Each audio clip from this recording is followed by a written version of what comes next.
Just walking up to Clark Holroyd's 68 SS Chevy II Retro Rod right here in sunny Southern California. And this is actually the shop where it was built. He even's got his own street named after him. Hey, there he is. How you doing, Clark? Good morning. How you doing? Pretty good. Hey, Clark, just so for the viewers to know about your Nova, what extent you actually went through to do this extensive project, could you kind of give us a little rundown about yourself and this beautiful shop that you've built and what you went through to get it in the condition it's in today? Cars have always been my passion, and I've been building cars for over 40 years now. As you can see, I got a fireman shirt on. That's because I was a fireman for 31 years. But the beauty of being a fireman, you have a lot of time off, and I spent most of my time off in this shop here. Turned it kind of into a little bit of a business. I specialize in tuning cars and building carburetors, and I ship carburetors all over the United States. In fact, I ship them to other countries for race cars. And I do a lot of street rod cars. A lot of the street rod shops around here, they bring the hot rods down and I tune them up and dial them all in for the people, and it's worked out to be a pretty good little business. How many years have you been in this business? Over 40. Wow. Yeah. Hey, why don't you give us a little tour of your shop while we're getting started here? I built this back in 1981. I bought my house in 1976 and saved my money, and 5 years later built this behind the shop, or behind the house. I've got a half acre here. It's 40 by 60. It's kind of like a barn, but very, very comfortable inside. That's my carburetor business over there. That one on the bench, I guess, is going to that one's getting shipped back some to nice Kentucky. car. Going to Kentucky. This other one here is just a walk-in for a motorhome. So I do them all. From mild to wild, right? From mild to wild. Very good. My hobby's been drag racing the majority of my life, and I built this other little Chevy II back in 1992. And I'm still currently drag racing with NHRA. And what kind of ET do you get out of this beauty?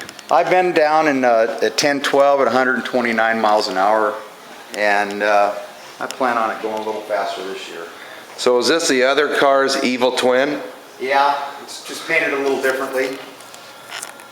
We got it. This one's got the black on the bottom, and a little racier. I really like the little Street Nova because of the plain cleanness, the clean look about it. This one here's got kind of a big motor in it. It's the 396. It was rated at 375 from the factory. This one here is right around 575. Wow, that's impressive. Yeah. This car, you put a lot of time in, it looks like. Oh, I've got gobs and gobs, thousands of hours in this car. I built my own exhaust system on it. It's stainless headers like the company Burns. In fact, I bought all the material from Burns. I'll be darned. This is very nice. Anyway, got a room in here that we call the clean room for doing assembly on engines, or no dust or dirt. Got a few other projects. What you got going here? Little 5.0 Mustang. It's a 302 motor going in a 67 Mustang. Here's the serpentine system for it. Very nice. Looks like some of your owners don't mind spending money on their cars. They really love them. People love their cars. They'll spend all kinds of money on them. So what else do you do in this room here? Right now it's got a lot of storage in it, but it's for assembling do your final assembly in here, keeping it dust free, and you don't want any debris inside your engine. And is this where you built the Yes, 68 absolutely. engine? Absolutely. Call it the Very good. The think room. We even have a computer out here. So you can shop online for the best Shop deals. online and whatever you need. Then if I have to build a part, Got a whole history of your drag car here. there's some over there too. on that wall. Some different cars I've built in the past.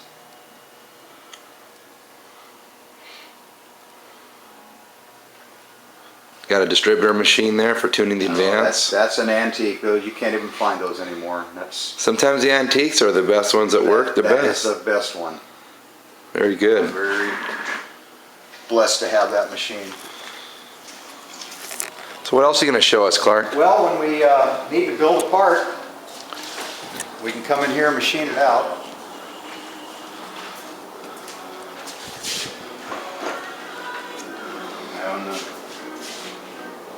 Gordon master mill and drill presses, a Rockwell lathe, do just about anything we need to in here. So pretty much your whole car out there, the 68, has been pretty much hand built piece by piece. Every single bit of it. I don't like the over-the-counter stuff. Even built an entire serpentine system on it. Turned all the pulleys in here and built all the brackets. And anyway, anytime we need to get something that we can't buy, or I don't like something that's out there on the market, I'll just come in here and build it. Build it. It's a lot more fun. So pretty much you really enjoy building things from scratch. Yes. You know, I like, especially I like doing all the hard line on that car. Everything is done out of stainless steel hard line, and nothing, that way we don't have to worry about a line blowing up going down the road. I use nothing but the best material, aircraft quality. Very good. Well, that says a lot for your hobby and also the products that you turn out. By the way, I started out as a young kid at 15 years old getting hired on at a company up in Azusa, California that builds racing go-karts, and I went in there as a welder and TIG welded for the whole summer while all my friends were at the beach having a good time. I'm saving my money up for a hot rod. Wow. I've been a welder the majority of my life. So you got a long history with this. Well, let's talk about your car. This is what the viewers really want to see. This thing's a beauty, and I really want to hear what you've done. I bought this car. It came from Pomona, California. A little old lady owned it, and she was the original owner. It's a rust-free car, and I bought it for my oldest daughter, and she drove it all through high school. Then just prior to her graduating from high school, I decided to take it apart, and I was going to fix it all up for her graduation. Well, my race car got in the way, and time flew by, and I was a little late for her graduation, but eventually got it done. And anyway, it turned out beautiful, and I've been to a lot of car shows with the thing and won some awards. I got a best of show up in Claremont, California one night, and it's quite a head turner. Yeah, we saw some of the trophies on the bench over there earlier, so it is a head turner, definitely. So tell us about the engine. What's going on here under the hood? That's one of my specialties, you can, obviously, because I race cars and I know what is the better equipment out there. I used an early block. They used a lot more nickel in the early blocks. It's a 65 327 block. The camshaft's a angle billet roller cam. I've got roller rockers on it. AFR cylinder heads, lightly, just mildly ported. All we did is some work in the bowl and a little tiny bit in the entry. Matched the intake to it. Got the MSD 6AL on it. Used nothing but the best parts. I made this little thing here because I didn't want any holes in these, what I consider priceless valve covers. So to pour the oil in the motor, simply pull that out. I welded this aluminum tube into the manifold. I tied in the PCV system into it. Even engraved oil on the cap. It's got knurling on it. That's impressive, Clark. Pretty slick little thing. I made these stainless steel tubes here for the radiator inlets. Well, you'll never blow a radiator hose with those, that's for sure. No, especially with those clamps that are $8 each. Yeah. And, the silicone hose. Built those headers. The exhaust system, the majority of it is stainless steel. So tell us about the transmission. The transmission is built by a good friend of mine that builds my racing transmissions. It's a 200 R4. I like the 200 R4 because of the gear ratio in it. I don't like the 700 R4 because it's got too low of a first gear. This one's got a really nice, mellow first gear and a good exchange into second gear. It's got the highest percentage overdrive of all the transmissions, overdrive transmissions out there.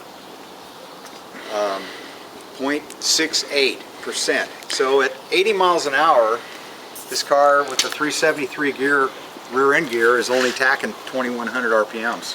So you got a really good hole shot coming off the hole as well. Yeah, but then when you get on the freeway, you got an excellent gas mileage getting little street rod. That really helps with these kind of retro rods, is being the cost of gas a day. You can really enjoy these types of cars when you get into these real elaborate overdrive type of trannies. They really help with your power, but not sacrificing overall gas mileage. And the camshaft that I use in this thing is very, very mellow. You get just a little bit of the hot rod sound, but you know, not so overly that it's not drivable. The car is real drivable and real mellow to put down the road. But it has a good sound to it. So how much work did you have to do in this body? Oh, the body was in very, very good shape when I got the car. Of course, I said rust-free. I spent a lot of time to get this big of a tire under here. Spent a lot of time in the wheel well here for clearance. And we just blocked this thing and blocked this thing until it was perfect. There's no waves in it.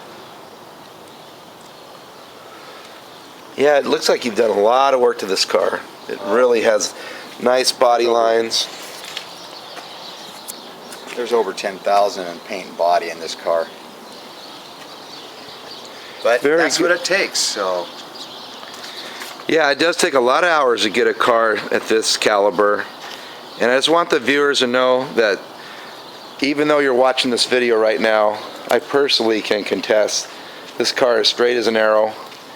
I've personally driven as a passenger in this car. It has a lot of horsepower.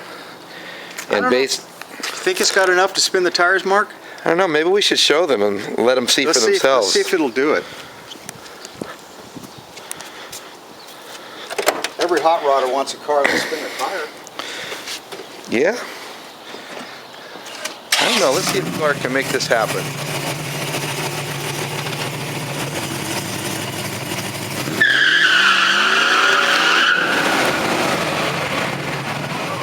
Wow, if that ain't impressive for you.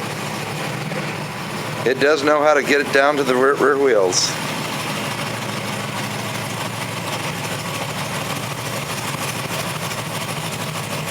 This just shows you Clark Holroyd really knows how to build a car. Anybody that gets this beauty is going to have one well-built custom car.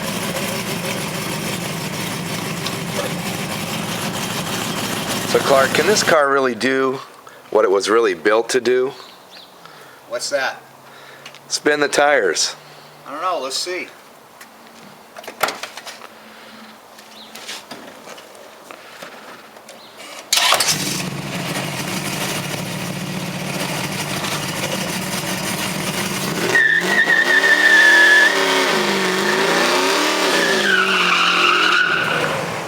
Well, I guess it really can.